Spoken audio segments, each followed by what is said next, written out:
Edukasyon ang isa sa pinakamahalagang susi tungo sa isang mas magandang kinabukasan.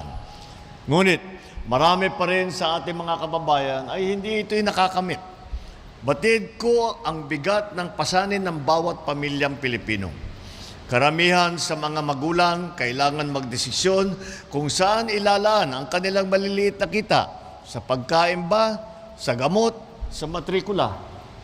Kung maraming anak na pinapaaral, kailangan magpasya kung sino ang patatapusin at sino ang pahihintuin.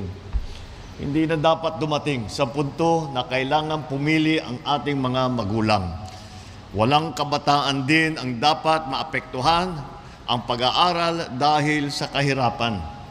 Kaya naman, gumagawa tayo ng mga hakbang upang maipagpatuloy ng estudyante ang kanilang pag-aaral. Dahil ang pananaw ko po rito ay ito po, ang edukasyon po ay hindi po pribilehiyo.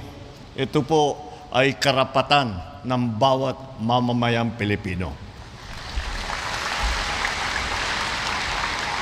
Sa ngayon, nagbibigay ang Unified Student Financial Assistance System for Tertiary Education o yung tinatawag na UNIFAST ng full o partial tuition at school fee assistance sa mga kwalipikadong estudyante sa state at CHED-recognized local universities and colleges sa buong bansa.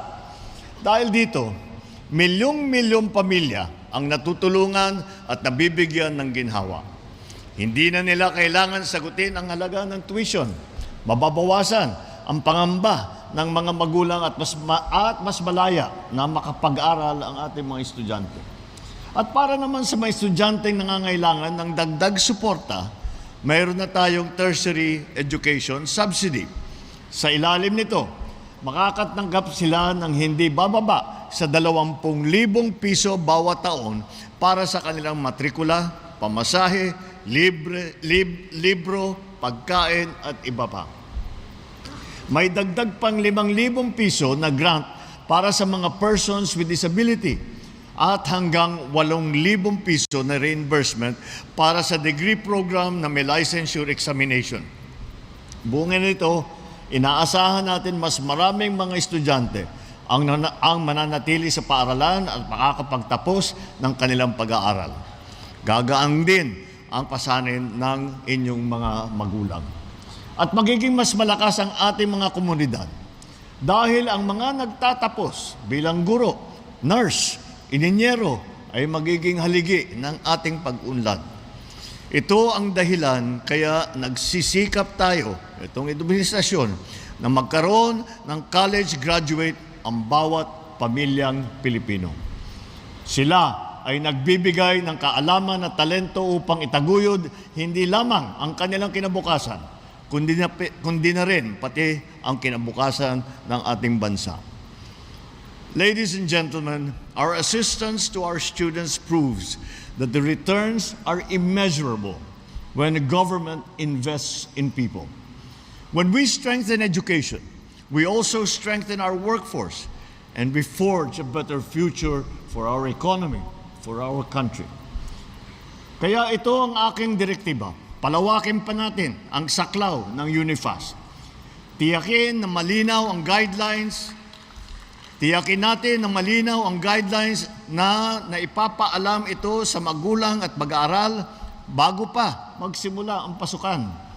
Paigtingin natin ang paglalabas ng tamang impormasyon at anunsyo upang hindi malinlang ang mga aplikante sa maling balita. So I now call on all state and local universities and colleges, private higher education institutions, local government, and our partners continue to work with us. I also call on Congress to help us strengthen UNIFAST so that we can implement it fully as intended in the letter of that law.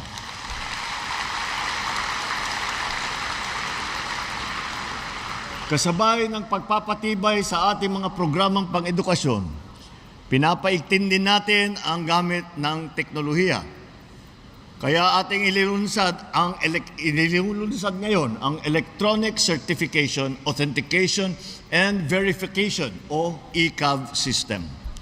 Ito ay isang digital platform kung saan mas mabilis, mas madali ang makukuha ng aplikante ang kanyang academic record gaya ng diploma, transcript at iba pang mga certificate. Ibig sabihin, hindi na kailangan bumiyahe ng layo pa.